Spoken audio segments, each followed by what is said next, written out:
Hello, I'm going to be playing out the side there some clips from a big party that was being held in Red Square to commemorate the glorious annexation of the East Ukraine territories, which are a big victory.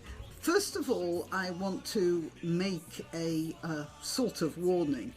I might have to upload this video twice. You see, I keep getting into trouble when I put up a video that I've taken off the internet with the sound. I keep getting copyright strikes. So, if this gets me a copyright strike, I'll have to put up the video again completely without sound. I'm not going to run the sound when I'm talking, of course, but there will be occasions when I'll just be letting you know what it sounds like this, for instance.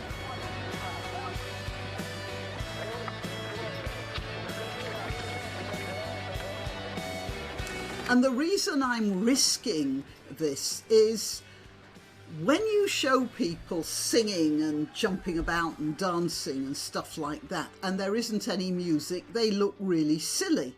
And I want you to know that I do not want to be accused or even to make these people look silly.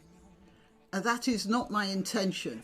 So if there's no sound, it's because I've been forced to remove it. Okay, to continue. So there's a huge chanting crowd here of celebrating people.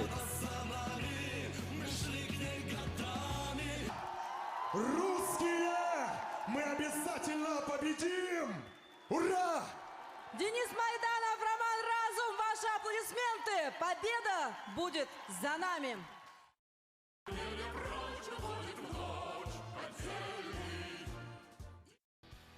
With scores of Russian flags being waved and towering over the crowd, and there's that word Russia over the top of the screen at the front, and a lot of jolly entertainers parading on the stage. How happy they are.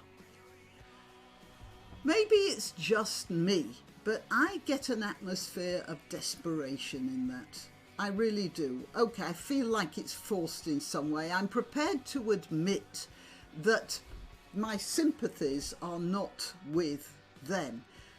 But I'm sure that many of that audience are only too aware that there are Russian soldiers dying in their tens of thousands, and that Russia is hemorrhaging its best brains as the most imaginative, the most intellectual and the most creative of them are running into the arms of surrounding countries to get out of that place. They must know that. That awful war is going to cause seismic effects on Russian society for an entire generation. In 20 years' time, Russia will be suffering the effects of the loss of all those young men who will never have children or never support the children they have and will never fill jobs. And that's only the dead. Then there are the ones who have gone away, who might never come back. It's ironic, isn't it? In the 1920s, that's sort of 100 years ago, European countries were flooded with Russians fleeing the Bolsheviks. They were aristocrats and doctors and entrepreneurs and business people, and they were washing dishes and waiting tables. But also, many of them were contributing enormously to the Western world. There were people like the philosopher Isaiah Berlin, there was Vladimir Nabokov, the writer, there was the composer Sergei Rachmaninoff, and there are artists like Marc Chagall and Tamara de Lempicka. Dozens more, of course. Those are the ones I happen to have just got at the top of my mind now. And there would have been others not so famous who were still doing a lot of good work, bringing all their expertise to the West.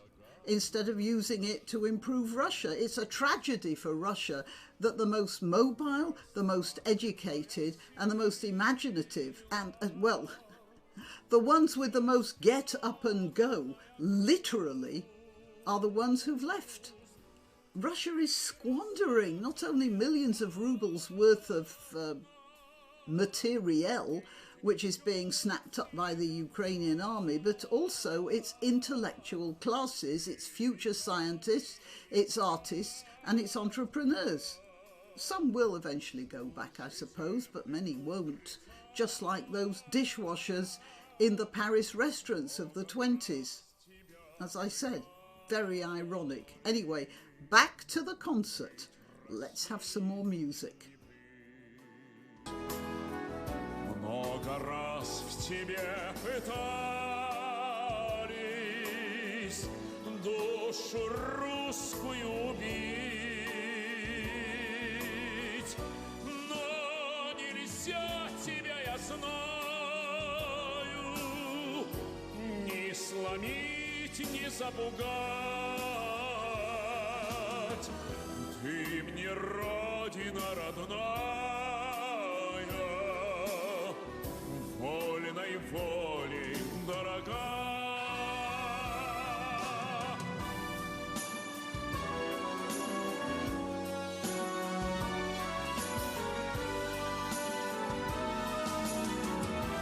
Ты мне родина родная,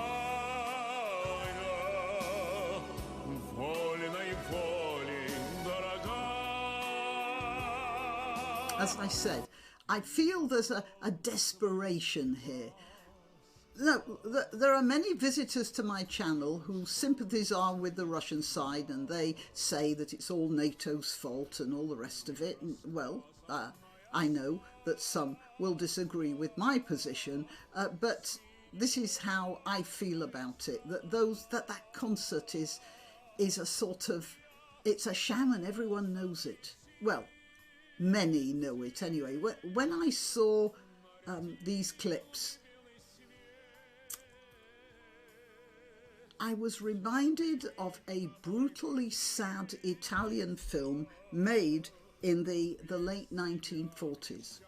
It was called The Bicycle Thieves. If you don't know it, I'll just give a quick rundown. Post-war Italy was, of course, devastated by war and then invasions of the Allies and social disintegration and missing men and destroyed businesses and the economy in pieces and all the rest of it. Sound familiar? Anyway, I have a confession to make. I've never seen the whole film. I've tried, but I don't know, about halfway, 3/4 of the way through, I just can't bear it anymore and I stopped watching it. I keep meaning to finish it, but I never can. I just rely on what I've read about it, how it ends. The film starts with dozens of men all in a crowd fighting for a few jobs left, and there's one job going, which is sticking posters up on walls, but the person who does it has to have his own bicycle to get round town to put the posters up. There's a guy called Antonio, and he's very disappointed when he hears they have to have a bike. His bike's in the pawn shop, actually, and he goes home, tells his wife, and what she does is she pulls out her heirloom bed linen, you know, the really good stuff they got for their wedding, and he goes and pawns that and gets his bicycle back. And then, while he's hanging a poster up, the bike is stolen. And he wanders around the streets looking for it, and he makes several heroic attempts. He finds the person who did it, but he cannot get his bike back. And there's one particularly awful scene which has always stuck in my mind. And this is about the time when I leave the film, actually.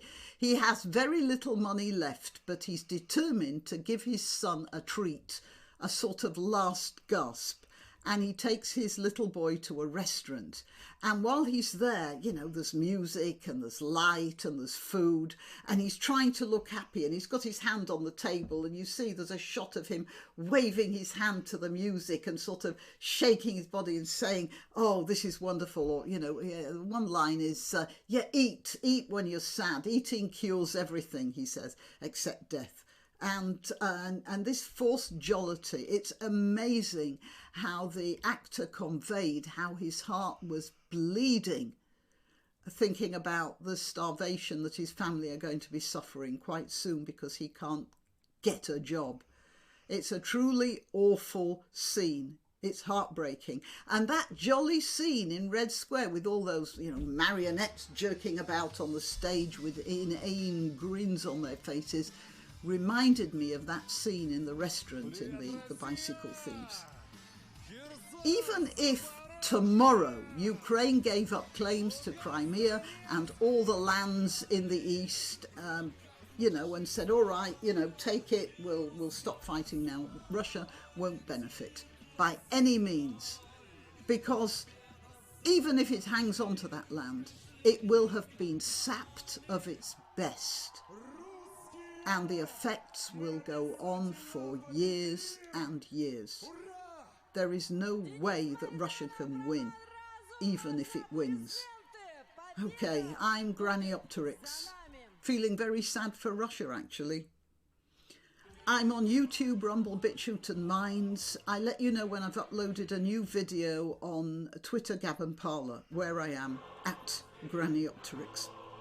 If you subscribe to one of those, you'll always find out when I've uploaded a video. Please help my channel. Like, share and subscribe. If you're already subscribed, especially on YouTube, check that you're still subscribed. Okay, and you can help me financially. Buy me a coffee or, well, one of the links below, the Subscribe Star and PayPal. Well, till next time.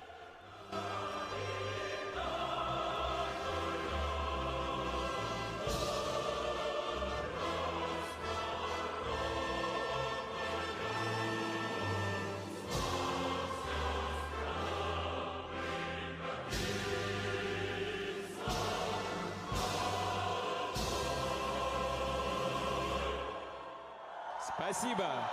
С Богом.